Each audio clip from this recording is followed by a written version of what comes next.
The mother, who's a flamboyant California biker with an affinity for who bravely raises her little son Rocky, a little boy with a rare disease that eventually distorts his face into a cruel mask of deformity. You think you know this story.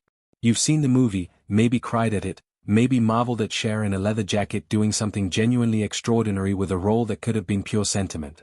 You know the broad strokes, the boy with the rare bone disease, the unconventional mother, the biker gang that became a family, the tearjerker ending. Mask came out in 1985, grossed nearly $50 million, earned Cher a Golden Globe, and cemented itself into the cultural memory of an entire generation as one of those films that makes you feel like a better person for having watched it. But Florence Rusty Tullis, the real woman behind Cher's performance, the actual mother of the actual Roy Lee Dennis, did not go quietly into the mythology Hollywood built around her family. Before she died in November 2006, Rusty said things that the studio system, the press junket circuit, and the feel-good narrative machine never quite knew what to do with. She said things about Rocky, about herself, about the night her son died, and about what that film actually was versus what people wanted it to be.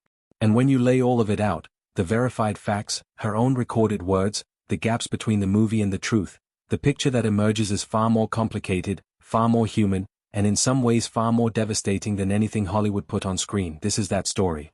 And it starts long before Rusty became famous. To understand what Rusty Dennis said before she died, you have to understand who she actually was, not the version Cher embodied, which was already a considerable distance from conventional, but the real woman underneath even that. Florence Tullis was born on May 29, 1936, in Brooklyn, New York. Her father drove trucks. She was Jewish, sharp-tongued, and apparently constitutionally incapable of doing anything the way society expected. By 13, she had been kicked out of junior high for truancy. By 14, she was smoking marijuana and running with motorcycle gangs. At 15, she dropped out of school entirely and took a job as a dancer at Coney Island, a hoochie-coochie dancer, which is exactly what it sounds like, and she was not old enough to legally drive a car. At 17, she married a truck driver named Tommy Mason. Shortly after, she had her first son, Joshua. That marriage collapsed, and she moved back in with her parents before eventually marrying Roy Dennis and relocating to California. In 1961, Rocky was born. This background matters because it is the foundation of everything that follows. Rusty Dennis was not a woman who stumbled into unconventionality. She was someone who had rejected mainstream expectations so early and so completely that by the time Rocky was diagnosed, she had already built an entire personal philosophy around trusting herself over institutions. And that philosophy would define every decision she made as Rocky's mother. Some of them extraordinary, some of them genuinely difficult to sit with. Rocky's diagnosis came when he was around 2 years old. He had been a sickly infant, ear infections, sinus problems, the usual catalogue of a vulnerable child. He went in for a tonsillectomy, and an X-ray technician noticed something wrong with the structure of his skull. What followed was nearly a year of visits to UCLA Medical Center, multiple times a week, until the diagnosis finally arrived: craniodiaphyseal dysplasia. A disease so rare that in 1965, when Rusty first received the news, doctors told her only 6 other cases had ever been documented in medical history. 6 cases in the entire recorded history of medicine. The condition causes abnormal calcium deposits to build up in the skull, bones thicken and expand, distorting the face, compressing the brain, progressively destroying vision and hearing and neurological function. The doctors gave Rusty the prognosis without softening it. Rocky would likely be intellectually disabled, would go blind, and would be dead before the age of 7. Dead before 7. That was the sentence. And Rusty Dennis, a Brooklyn-born high school dropout with a marijuana habit and a motorcycle gang membership, looked at those doctors and essentially decided she would see about that. What happened next is the part the movie does capture, at least in spirit. Rusty fought. She fought schools that tried to move Rocky out of mainstream classes, insisting that the resistance was not about her son's capability but about the discomfort of other parents and administrators who did not want to look at him. She fought doctors who claimed his eyesight was too poor for reading. She dismissed that and made sure he read anyway. She surrounded him with the biker community she had been part of for years, people who were rough and hard living and who loved Rocky without any of the flinching or pity that the wider world brought to encounters with him. Her partner Bernie Tullis, the basis for Sam Elliott's character Gar in the film, was part of that circle, and that entire community became Rocky's extended family in a way that was genuine and sustaining rather than performative. Rocky, for his part, was extraordinary. He graduated junior high as an honor student after starting academically behind. He was elected best buddy and most good-natured and friendliest camper. He tutored classmates for $3 an hour and negotiated the rate himself. He memorized the night sky. He fell in love at summer camp with a blind girl who could not see his face, which meant she saw everything else about him. When a doctor offered surgery to alter his features, Rocky asked a question that stops you cold when you hear it: who will I see in the mirror if I change my face? He kept his face. He chose it. He was a teenager living with a disease that had been expected to kill him a decade earlier, and his response to that fact was humor, warmth, and an almost aggressive refusal to be defined by it. Rusty always said that Rocky's spirit came directly from the philosophy she had raised him on, the conviction that a person could make themselves well if they believed hard enough. She had developed this idea early in her own life, some combination of sheer Brooklyn stubbornness and a distrust of medical authority, and she applied it consistently. Every time Rocky had a headache, every time the pain flared, she would send him to his room and tell him to make himself well. She never described this to interviewers as a burden she placed on him.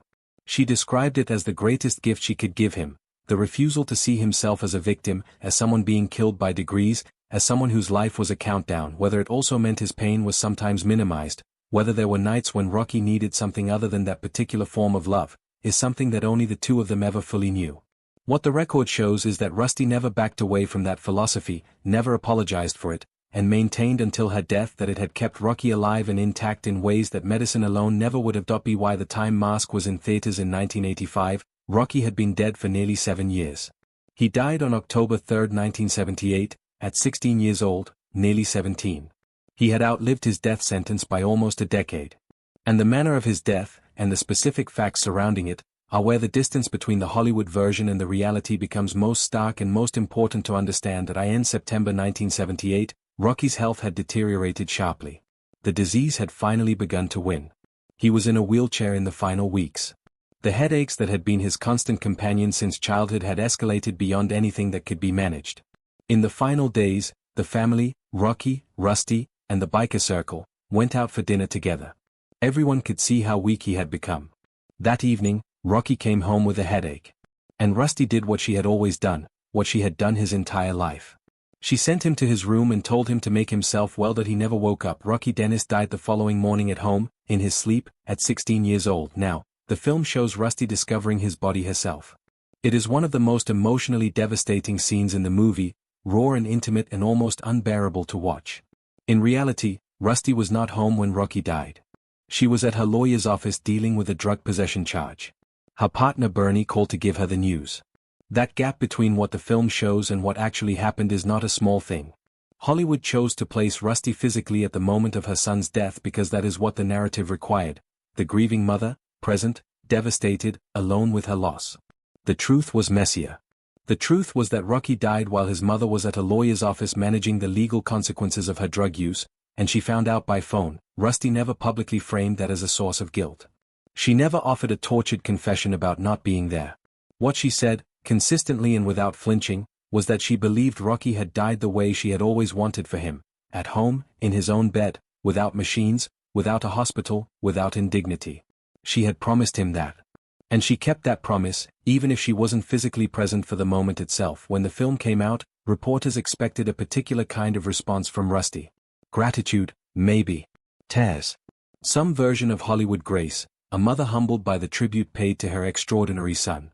What they got was something considerably more complicated and considerably more honest. She called the film a fairy tale. Her word. Not a tribute, not a beautiful memorial, a fairy tale. She told the Chicago Tribune in 1986 that she had always imagined the film would be about Rocky's courage and what it could mean for disabled children and their families. She did not fully anticipate that it would also become, substantially, a film about her, that Cher's performance would turn Rusty Dennis into a kind of glamorous, complicated anti-heroine at the center of her own story. Thanks to Cher's brilliance, she said, I come off a kind of heroine. That phrasing is precise and telling. She wasn't bitter about Cher's performance, she actually praised it directly, saying Cher had depicted her very well. What she couldn't fully reconcile was the shift in focus, the way Hollywood had taken a story she understood as being about her son and distributed the emotional weight more broadly. She was also specific about what the film got wrong factually. She pointed out that it compressed more than a decade of events into what appeared to be roughly a year, a standard Hollywood compression that nonetheless flattened the actual texture of how she and Rocky had lived. More personally, she noted that her older son Joshua had been written out of the film entirely. He simply does not exist in Mask. For a woman who had two sons, both of whom she loved and both of whom she would ultimately lose, that erasure was not something she could simply overlook. And then there was the music. Rocky Dennis loved Bruce Springsteen. Not casually, devotedly. Director Peter Bogdanovich had built the entire original soundtrack around Springsteen's music specifically because of how central it had been to Rocky's life and identity. But Universal Pictures was unable to reach a licensing agreement with Columbia Records, and the studio quietly replaced the Springsteen tracks with Bob Seger songs, without informing Bogdanovich. When Rusty learned about the swap, her response was characteristically direct and devastatingly simple. On a San Francisco talk show in 1985, she said flatly, "I don't think he even knew who Bob Seger was." That's the whole review. That's all she needed to say. Bogdanovich was enraged enough to sue Universal for $19 million over the change. The Springsteen tracks were finally restored in the 2004 Director's Cut DVD, 20 years after the film first reached audiences. The financial reality of the film rights sale is something that deserves to be stated plainly, because it illuminates Rusty's motivations in a way that the inspirational movie narrative tends to obscure. She sold the rights to Rocky's life story for $15,000. The film grossed over $48 million at the box office. And according to multiple accounts, most of that $15,000 went directly toward medical bills for Joshua, who had been diagnosed with Kaposi's sarcoma, the cancer widely associated with AIDS during the mid-1980s crisis. By the time the film was in theaters, Rusty Dennis did not sell her dead son's story for profit. She sold it to try to keep her living son alive. Joshua was openly gay, and she had been supportive of him, though by all accounts she was not without the complications and contradictions that characterized everything else about her. Joshua died in 1987, at 32 years old. Rusty had now outlived both of her sons.